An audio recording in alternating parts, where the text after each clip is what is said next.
The fifth day, life in the waters and the sky.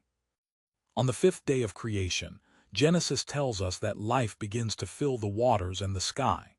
The seas bring forth living creatures, and birds appear to move across the expanse of the heavens. After the earth was stabilized and the lights of heaven were appointed, the next step in the order of creation is movement. Life now inhabits the spaces that were prepared. In this series, we are exploring the creation traditions preserved in the legends of the Jews, observing how ancient Jewish interpreters reflected on the biblical text. These traditions are not scripture, and they are not intended to replace it. Rather, they help us see how earlier generations wrestled with the meaning and structure of Genesis. The tradition reflects on the abundance of life that appears in the waters.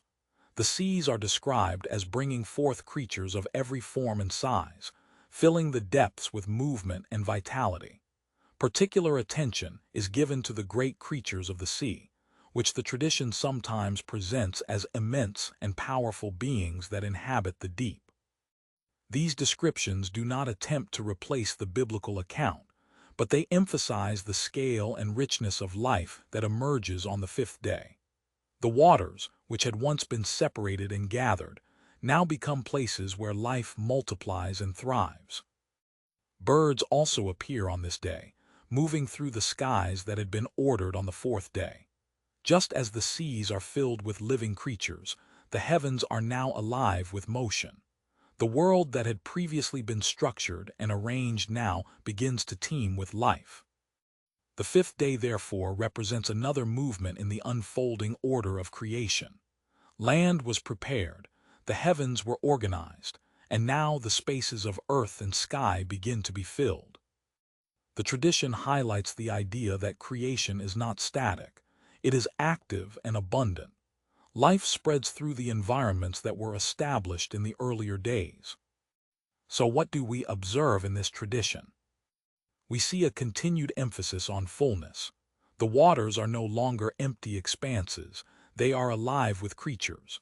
The skies are no longer simply an open expanse, they now carry movement and life.